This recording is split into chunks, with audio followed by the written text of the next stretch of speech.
नमस्ते स्टूडेंट्स। आज की क्लास का जो हमारा टॉपिक है ये है भारत में 1857 की क्रांति। तो आपके सिलेबस में टॉपिक है भारत में 1857 की क्रांति।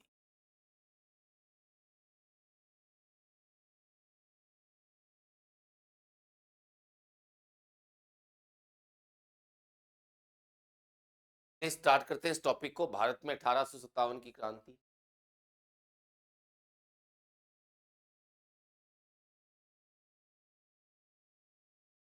इससे पहले देखिए, भारत में जो एक क्रांति हुई है, इस क्रांति के लिए सबसे उत्तरदायी जो गवर्नर जनरल है वो हम मानते हैं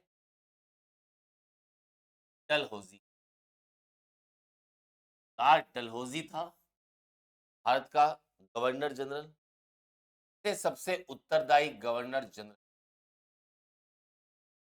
डलहौजी ने एक नीति अपनाई है। नीति को कहा जाता है व्यपगत का सिद्धांत या डॉक्ट्राइन ऑफ लैप्स।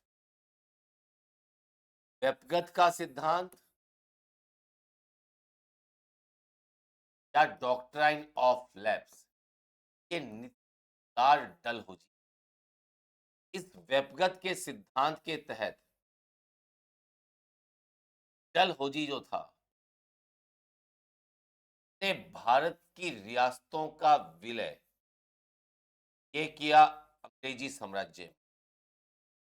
भारत की जो रियासतें थी ने ब्रिटिश साम्राज्य का अंग बना लिया था लॉर्ड डलहौजी। इस कारण से लॉर्ड डलहौजी को भारत में इस क्रांति के लिए सबसे ज्यादा उत्तरदायी गवर्नर था। डलहौजी जो था उसने एक नीति भी अपनाई। नीति को बोलते हैं बोध निषेध प्रथा। बोध निषेध प्रथा बेसिकली क्या, अगर किन्हीं रियासतों के राजाओं के कोई वास्तविक पुत्र नहीं है, उनका जो दत्तक पुत्र है, दत्तक मतलब होता है गोद लिया हुआ, उस दत्तक पुत्र को डलहौजी ने राज्य का उत्तराधिकारी माना ही नहीं। गोद लिए हुए बेटे थे, उन बेटों को डलहौजी राज्य का वैद्य उत्तराधिकारी माना ही। और जो ऐसी रियासतें थी, उन ऐसी रियासतों का भी विलय कर लिया था किसने, डलहौजी। इन रियासतों के राजाओं के था नहीं।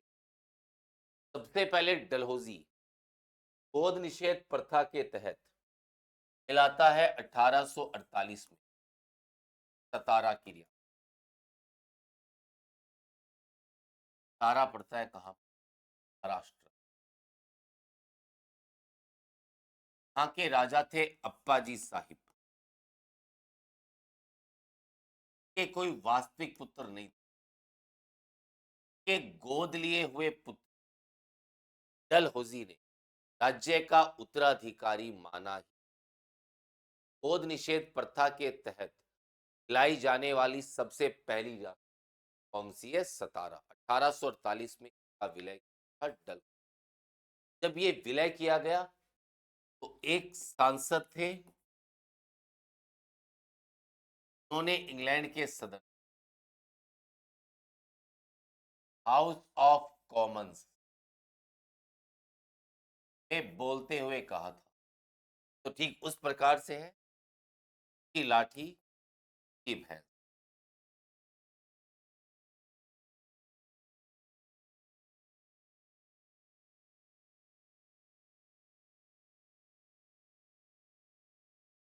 एक प्रकार से सीधा सीधा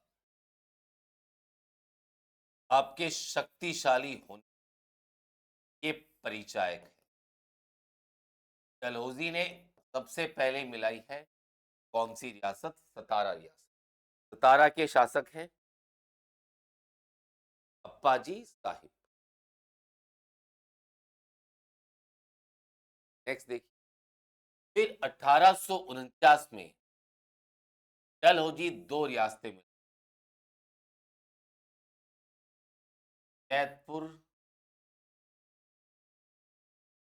संभलपुर। जैतपुर है उत्तर प्रदेश, संभलपुर दो रियासतों को और मिला लेता है डलहौजी। जैतपुर के शासक हैं खेत सिंह, संभलपुर के शासक नारायण।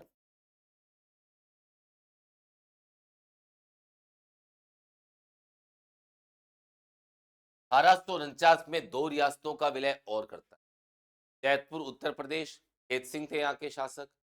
संबलपुर उड़ीसा, नारायण साई का विलय कर लेता है 1800। फिर 1850 में बघाट, वर्तमान में यह है हिमाचल प्रदेश। उस समय पंजाब राज्य की एक रियासत, फिलहाल हिमाचल प्रदेश। बघाट के राजा थे महेंद्र सिंह। फिर 1852 में विलय करता है उदयपुर रियासत। जयपुर रियासत है मध्य प्रदेश। यहाँ के राजा थे कल्याण सिंह।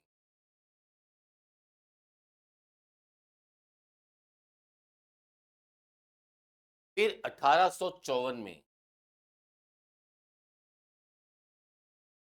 झांसी,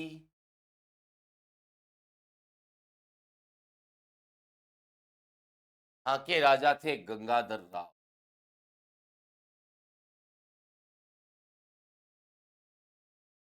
इस समय झांसी का विलय किया गया। झांसी में ब्रिटिश रेजिडेंट ये था मेजर एलिस। ब्रिटिश रेजिडेंट था झांसी के विलय के समय मेजर एलिस के यहाँ का। अब कुछ इतिहासकार मानते हैं कि 53 में विलय हुआ है, कुछ इतिहासकारों का मानना है 54 में विलय। लेकिन सुरेंद्रनाथ सेन है, उन्होंने लिखा है सावन की क्रांति को। उन्होंने इसका डेट 1854, कुछ किताबों में 53 में, 1854 में ही मिलाया गया है नागपुर।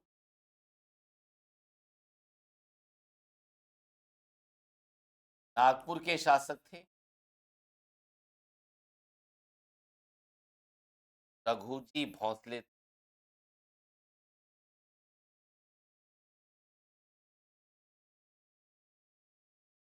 इन सारी रियासतों को डलहौजी ने मिलाया है गोद निषेध प्रथा के तहत। स्टार्टिंग करता है सतारा से, उसके बाद जैतपुर, संबलपुर, बघाट, उदयपुर, झांसी और नागपुर, सभी रियासतों का विलय गोद निषेध प्रथा के तहत किया। यानी इन रियासतों के राजाओं की संतान मृत्यु या फिर इनके कोई वास्तविक पुत्र था नहीं, उन्होंने जो पुत्र गोद लिया हुआ है तो डलहौजी ने राज्य का उत्तराधिकारी की डेथ होते ही इनका विलय कर लिया गया ब्रिटिश के। इसी प्रकार से राजस्थान की भी एक रियासत थी करौली, के भी विलय का प्रयास किया था डलहौजी, लेकिन जो ईस्ट इंडिया कंपनी के बोर्ड ऑफ डायरेक्टर्स उन्होंने इस विलय को अमान्य करार दिया। करना चाह रहा था करौली का विलय भी, लेकिन ईस्ट इंडिया कंपनी के जो बोर्ड ऑफ डायरेक्टर्स उन्होंने इस विलय को स्वीकार किया। इसी प्रकार से 1849 में एक प्रकार से डलहौजी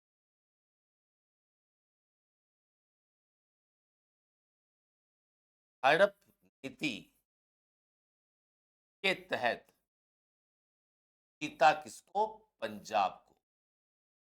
पंजाब को जीता गया है हड़प नीति।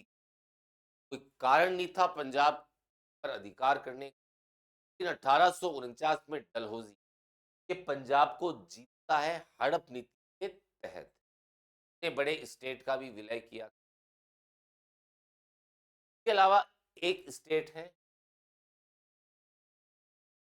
अवध।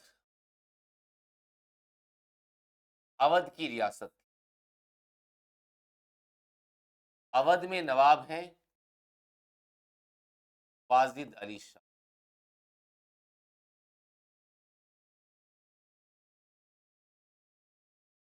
ये अख्तर पिया के नाम से शायरियां लिखा करते। डलहौजी जो है ये अवध को हड़पना चाहता था। एक डलहौजी ने कहा भी था कि चेरी फ्रूट एक दिन आकर हमारी झोली में गिरे। हड़पना ही चाहता था डलहौजी अवध को। इस कारण से डलहौजी ने ये पहले तो प्रचार किया और फिर अवध में कुशासन या भ्रष्टाचार है इसकी रिपोर्ट्स तैयार कराई। पहली रिपोर्ट तैयार की है कर्नल स्लीमैन ने, के बाद जेम्स आउटर। कर्नल स्लीमैन है, जेम्स आउटर, दोनों ने सरकारी रिपोर्ट तैयार की। गैर सरकारी रिपोर्ट बिशप हेबर ने तैयार की। सरकारी report colonel Sleeman James Outram दोनों अवध के ब्रिटिश रेजिडेंट रहे। कर्नल स्लीमैन पहले था, उसके बाद बन जाता है जेम्स। गैर सरकारी रिपोर्ट बिशप, दोनों ने इस बात को माना कि अवध में क्या है, शासन है। लेकिन दोनों ने ही विलय की बात को अस्वीकार किया। ये तो माना है दोनों रिपोर्ट में शासन है, और दोनों ही रिपोर्ट में यह भी कहा गया विलय नहीं करना चाहिए। लेकिन डलहौजी ने 1856 में अवध का क्या कर लिया। वाजिद अली शाह इन्हें गिरफ्तार करके कलकत्ता के फोर्ट विलियम में भेजा। उस समय ब्रिटिश आर्मी में सबसे ज्यादा सैनिक ये अवध के ही। अवध को बोला जाता था ब्रिटिश आर्मी पौधशाला। ये कहते थे किसको, अवध को। इतने ज्यादा सैनिक थे अवध के ब्रिटिश आर्मी में, ब्रिटिश आर्मी की पौधशाला ये कहा जाता था। ये भी राजनीतिक कारण रहा। इतनी ज्यादा रियासतों का विलय किया है किसने, डलहौजी। राजनीतिक कारणों में कारण आता है, एक तो डलहौजी ने, नाना साहब थे पेशवा, इनकी पेंशन को बंद कर। नाना साहब निर्वासित जीवन जी रहे थे कानपुर। इन्हें पेंशन मिलती, पेंशन को बंद कर दिया लगभग 8 लाख के आसपास। एक डलहौजी ने 1849 में घोषणा की कि बहादुर शाह जफर मुगल शासक हैं। उनकी मृत्यु के बाद उनके बेटे जवाब बख्त को लाल किला छोड़कर, लाल किले में रहते थे, लाल किला छोड़ कुतुब मीनार के पास एक सामान्य से घर में से भी आक्रोश फैला था मुसलमानों में, भारतीय जनता में। अब तक मुगल शासकों के प्रति काफी निष्ठा थी। डलहौजी घोषणा कर देता है आपको लाल किला कुतुब मीनार के पास एक। 1856 में जब कैनिंग गवर्नर जनरल बन के आया, उसने कहा कि मुगल शासकों से सम्राट की कई राजनीतिक कारण रहे हैं, जिस कारण से 1800 ये सारे के सारे राजनीतिक कारणों में। फिर आ जाते हैं सामाजिक कारण, वापस देख लीजिए एक बार राजनीतिक।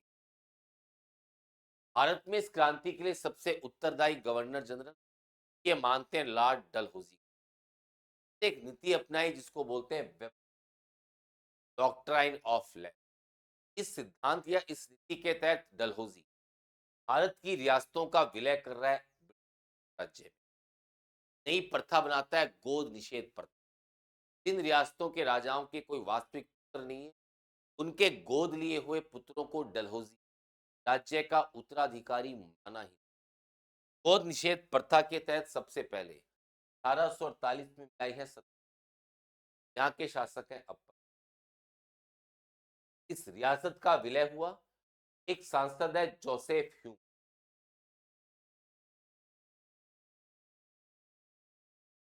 ये हाउस ऑफ कॉमन्स में कहता है ये तो जिसकी लाठी उसकी भैंस टाइप का हो। शक्तिशाली होना ही एक प्रकार से शक्ति। फिर 1849 में जैतपुर राजा है खेत। संबलपुर राजा है नारायण साई। 1850 में बघाट हिमाचल प्रदेश राजा में। 52 में उदयपुर। हालांकि जब कैनिंग गवर्नर जनरल बन के आया था कैनिंग ने इस निर्णय को वापस कर कैनिंग ने वापस लौटा दी थी घाट और उदय। 54 में मिलाता है झांसी को। अब कुछ पुस्तकों में इसकी डेट 53 भी गंगाधर राव थे। इस समय झांसी का विलय हुआ ब्रिटिश प्रेसिडेंट ये था मेजर एलिस। 54 में नागपुर रघुजी भोंसले थे। ये सारी रियासतें गोद निषेध प्रथा के तहत मिलाई। करौली की रियासत है इसको मिलाना चाह रहा था इन कंपनी के बोर्ड ऑफ डायरेक्टर्स। 50 में डलहौजी हड़प नीति के तहत पंजाब को कोई रीजन नहीं था पंजाब को जीता गया। पंजाब अवध को मिलाता है। अवध के नवाब वाजिद अली अख्तर पिया के नाम से शायरियां लिखते थे। डलहौजी अवध को मिलाना ही चाहता था इसलिए कहता भी चेरी फ्रूट आके एक दिन। अवध में कुशासन की रिपोर्ट तैयार की आचार्य मैन जेम्स आउटरम सरकारी रिपोर्ट हैबर गैर सरकार। दोनों रिपोर्ट्स में ये तो उल्लेख है कि कुशासन है पर दोनों ही रिपोर्ट में विलय का विरोध है। डलहौजी 1856 फोर्ट विलियम यहाँ पे नजरबंद करके रखा गया था डलहौजी। अब उस समय ब्रिटिश आर्मी में सबसे ज्यादा सैनिक अवध को ब्रिटिश आर्मी की पौधशाला। नाना साहब की पेंशन बंद की है डलहौजी ने। 49 में कहा था बहादुर शाह जफर की डेथ के बाद उसके बेटे जवा बख्त को लाल किला छोड़कर के पास एक समान कुतुब मीनार के पास समान 56 में कैनिंग ये था गवर्नर जनरल बन के आया था। कैनिंग ने कहा था मुगल शासकों से सम्राट की पदवी ये सारे के जो सारे कारण हैं ये है राजनीतिक। सारे कारण आ जाते हैं राजनीतिक। चलिए लिखिए हेडिंग लिखिए भारत में 1857 की क्रांति।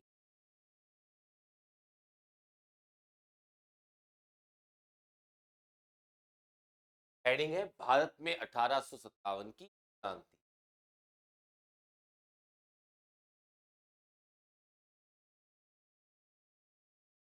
लिखिए भारत में इस क्रांति के लिए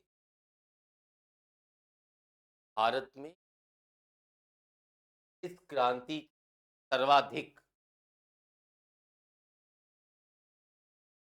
भारत में क्रांति के सर्वाधिक उत्तरदायी गवर्नर जनरल उत्तरदायी गवर्नर जनरल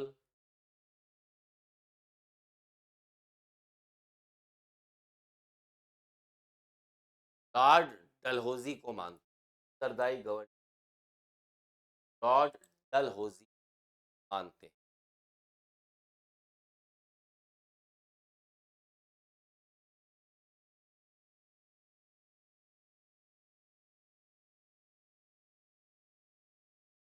पहली हेडिंग लिखो राजनीतिक कारण क्रांति राजनीतिक कारण पहला पॉइंट है।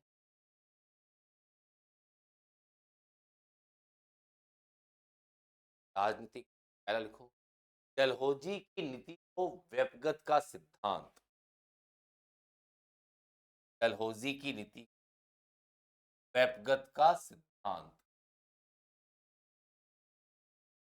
कहा जाता है। व्यपगत का सिद्धांत ब्रैकेट में कर देना, डॉक्ट्राइन ऑफ लैप्स। पर इंग्लिश में सही आ जाता है। व्यपगत का सिद्धांत ब्रैकेट में डॉक्ट्राइन ऑफ लैप्स कहा जाता है। व्यपगत का सिद्धांत डॉक्ट्राइन ऑफ लैप्स कहा।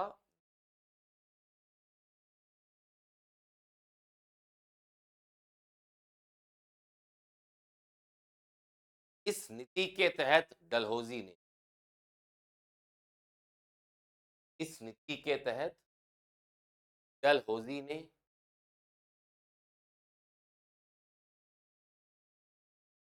भारतीय रियासतों का विलय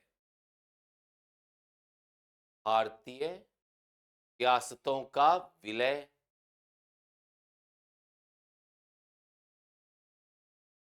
ब्रिटिश साम्राज्य में किया।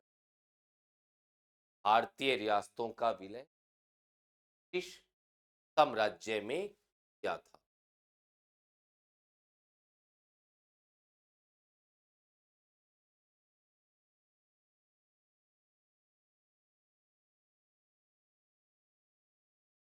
डलहौजी के द्वारा, नेक्स्ट पॉइंट लिखो, डलहौजी के द्वारा गोद निषेध प्रथा। डलहौजी के द्वारा गोद निषेध प्रथा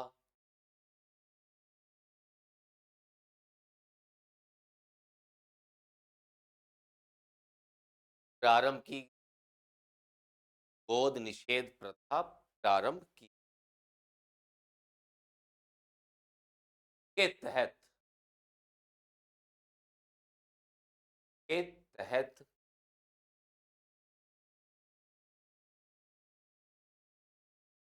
अगर किसी शासक के वास्तविक पुत्र नहीं, अगर किसी शासक के वास्तविक पुत्र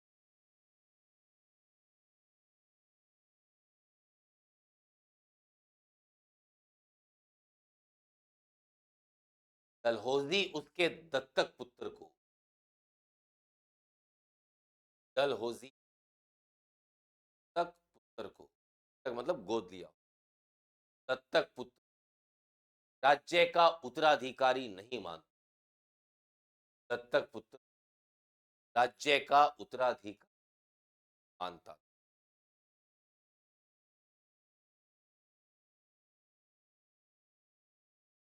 राज्य का उत्तराधिकारी। नेक्स्ट लिखिए, गोद निषेध प्रथा के तहत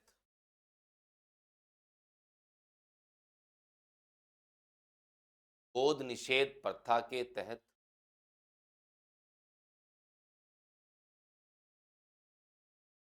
डलहौजी ने सर्वप्रथम गोद निषेध प्रथा के डलहौजी ने सर्वप्रथम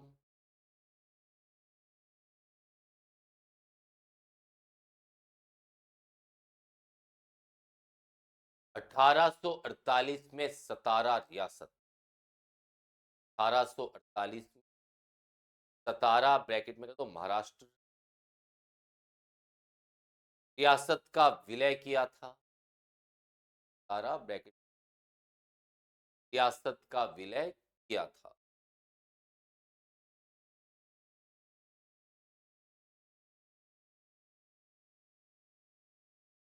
यहाँ के शासक अप्पाजी साहिब थे। यहाँ के शासक अप्पाजी साहिब थे।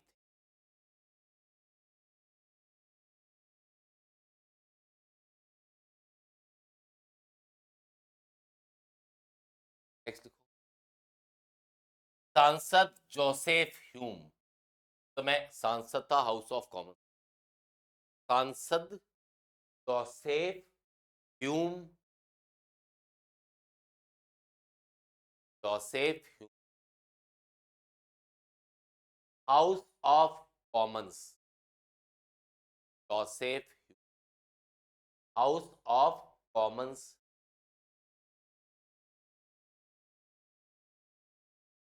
में बोलते समय कहा था, हाउस ऑफ कॉमन्स में बोलते समय कहा था,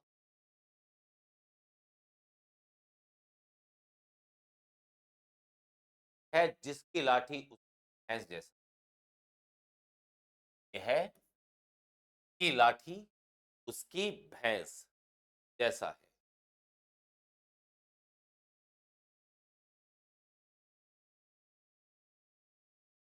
है जिसकी लाठी की भैंस जैसा है।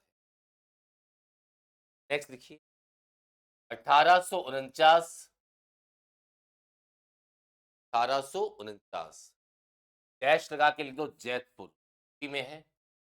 शासक थे कौन? खेत सिंह। किस रियासत का विलय हुआ है?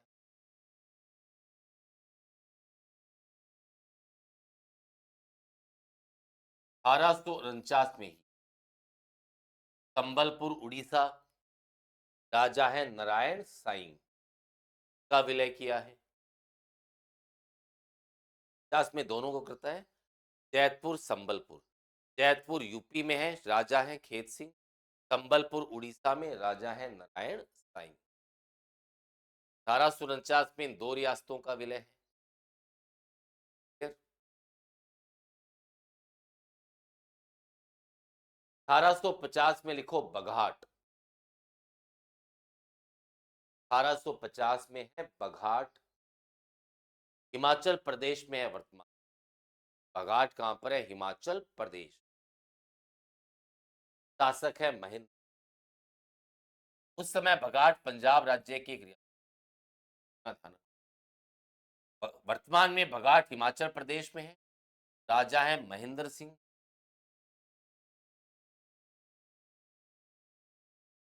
1852 उदयपुर, मध्य प्रदेश में है उदयपुर, राजा है कल्याण सिंह।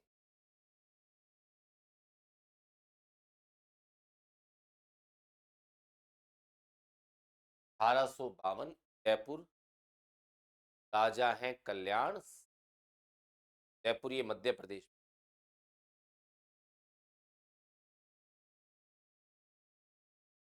इन पे एक नोट डाल के लिख, नोट डाल के लिख, कैनिंग, कैनिंग ने बघाट व उदयपुर रियासतें लौटा दी थी। कैनिंग ने बघाट व उदयपुर रियासतें लौटा दी थी, ने वापस इनको। कैनिंग ने बघाट व उदयपुर। नेक्स्ट लिखिए, 53-54 झांसी उत्तर प्रदेश, शासक है गंगाधर राव। 53-54 में झांसी को मिलाया है, शासक थे गंगाधर राव।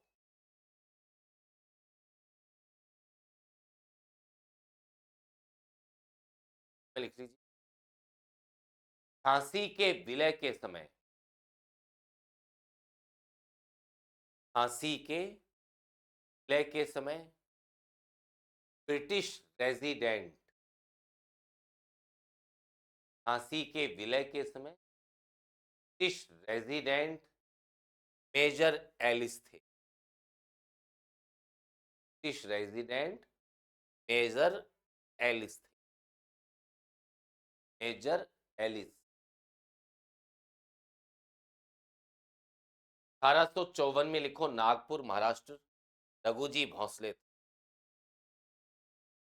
1854 में है नागपुर, ब्रैकेट में कर दो महाराष्ट्र, शासक है रघु थर्ड। सारी रियासतों को मिलाया है डलहौजी ने गोद निषेध प्रथा के तहत। नेक्स्ट लिखो,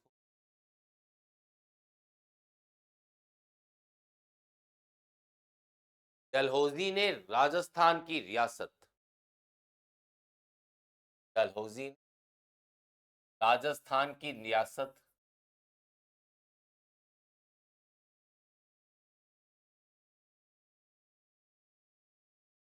करौली का भी विलय किया था, करौली का भी विलय किया था।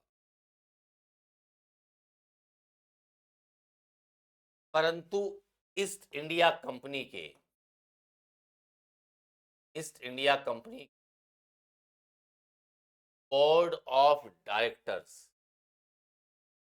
East India company board of directors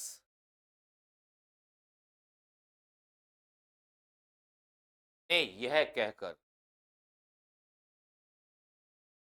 board of directors यह कहकर इस विलय को अस्वीकार कर दिया, है कहकर इस विलय को अस्वीकार कर दिया। करौली हमारा संरक्षित मित्र, बोर्ड ऑफ डायरेक्टर्स ने यह कहकर अस्वीकार कर दिया, करौली हमारा मित्र है।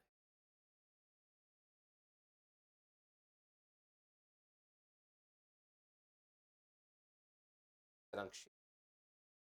नेक्स्ट पॉइंट लिखिए। 1849 में डलहौजी ने,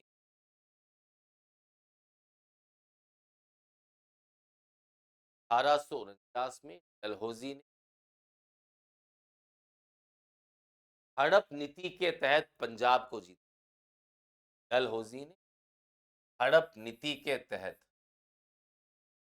पंजाब को जीता था। हड़प नीति के तहत पंजाब को जीता था।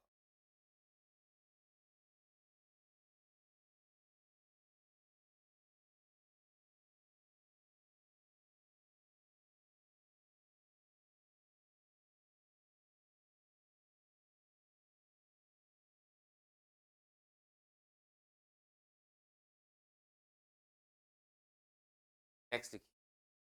डलहौजी ने अवध रियासत, डलहौजी ने अवध रियासत का विलय किया। डलहौजी ने अवध रियासत का विलय किया था।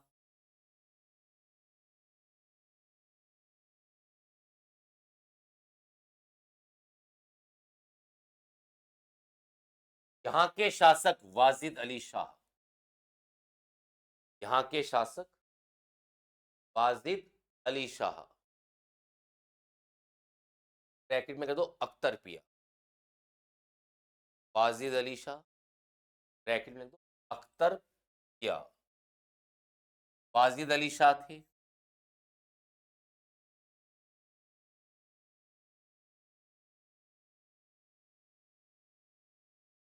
डलहौजी ने इन पर भ्रष्टाचार का आरोप लगाया। डलहौजी ने इन पर भ्रष्टाचार का आरोप लगाया था।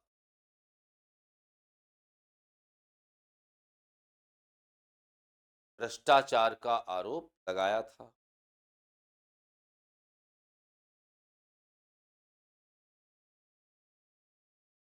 अवध के लिए डलहौजी ने कहा था, अवध के लिए डलहौजी ने कहा था कि यह चेरी फ्रूट, यह चेरी फ्रूट आकर एक दिन हमारी झोली में गिरेगा। यह चेरी फ्रूट आकर एक दिन हमारी झोली में गिरेगा। ये कहा था डलहौजी ने अवध की। चेरी फ्रूट आकर एक दिन हमारी झोली।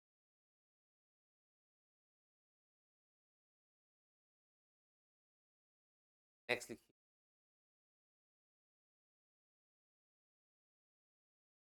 अवध में कुशासन की सरकारी रिपोर्ट, अवध में कुशासन सरकारी रिपोर्ट स्लीमैन व जेम्स आउटरम ने दी।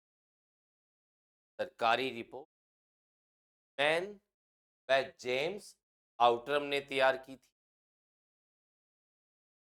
सरकारी रिपोर्ट स्लीमैन व जेम्स आउटरम ने तैयार की थी। वह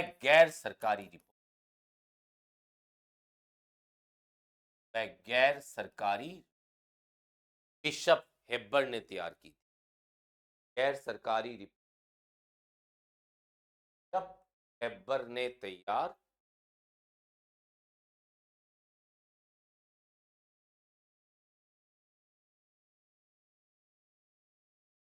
बिशप हेबर ने तैयार। दोनों रिपोर्ट में विलय का विरोध किया गया था। दोनों रिपोर्ट में विलय का विरोध किया गया था।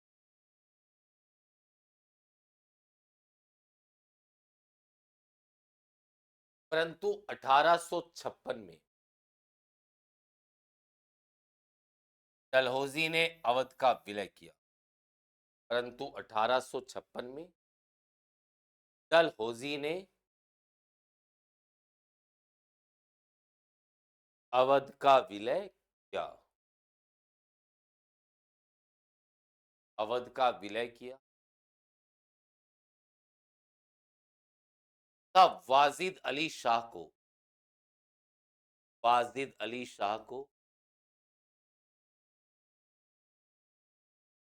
कलकत्ता के फोर्ट विलियम वाजिद अली शाह को कलकत्ता के फोर्ट विलियम में नजरबंद कर फोर्ट विलियम में नजरबंद कर दिया।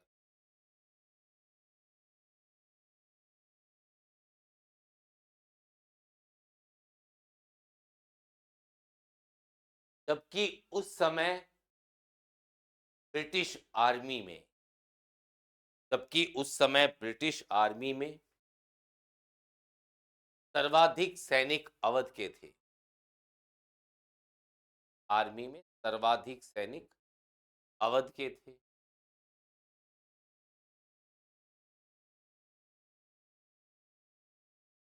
अवध को ब्रिटिश आर्मी की पौधशाला अवध को ब्रिटिश आर्मी की पौधशाला कहा जाता। अवध को ब्रिटिश आर्मी की पौधशाला कहा। सबसे ज्यादा सैनिक अवध से ही थे। अवध को बोलते आर्मी की या पौधशाला। जाहिर सी बात है, अवध का विलय हो गया। अवध के निवासियों में, अवध के सैनिकों में बहुत गुस्सा। नेक्स्ट लिखिए। डलहौजी ने नाना साहब को दी जाने वाली पेंशन डलहौजी ने नाना साहब को दी जाने वाली पेंशन बंद कर दी थी। ये भी एक राजनीतिक कारण है। नाना साहब को दी जाने वाली पेंशन बंद कर दी। डलहौजी ने नाना साहब को दी जाने वाली पेंशन बंद कर दी थी।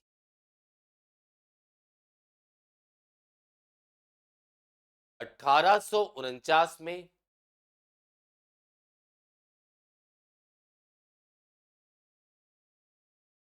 डलहौजी ने घोषणा की डलहौजी ने घोषणा की कि बहादुर शाह जफर की मृत्यु के बाद बहादुर शाह जफर की मृत्यु के बाद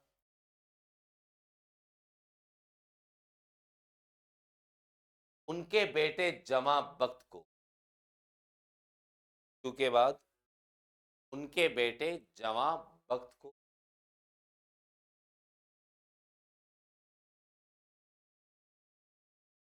लाल किला छोड़कर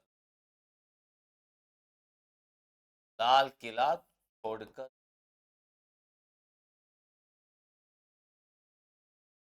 कुतुब मीनार के पास लाल किला छोड़कर कुतुब मीनार के पास एक सामान्य से घर में रहना हो, लाल किला छोड़ कुतुब मीनार के पास एक सामान्य से घर में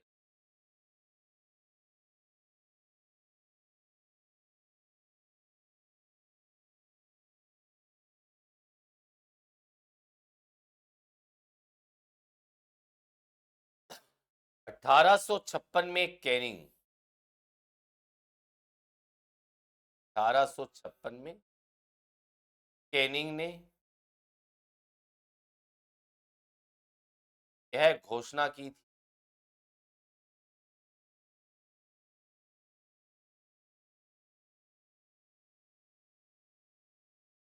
मुगल शासकों से सम्राट की पदवी जाएगी। कैनिंग ने यह घोषणा की थी मुगल शासकों से सम्राट की पदवी छीन ली जाएगी। मुगल शासकों से सम्राट की पदवी जाएगी। तो ये सारे के सारे हैं राजनीतिक। फिर आ जाते हैं धार्मिक कारण, सामाजिक, दार्शनिक, फिर आ जाते हैं तत्कालिक। ये सारे के सारे कारण जो है राजनीतिक कारण थे, कि लॉर्ड डलहौजी ने भारतीय रियासतों में भारतीय राजनीति में हस्तक्षेप किया। ये सारे के सारे कारण हैं राजनीतिक कारण। अगली क्लास में पढ़ेंगे बाकी कारण जो है सामाजिक, धार्मिक, सैन्य, तात्कालिक कारण। ये सारे के सारे क्या थे? इनको नोट कर लीजिए।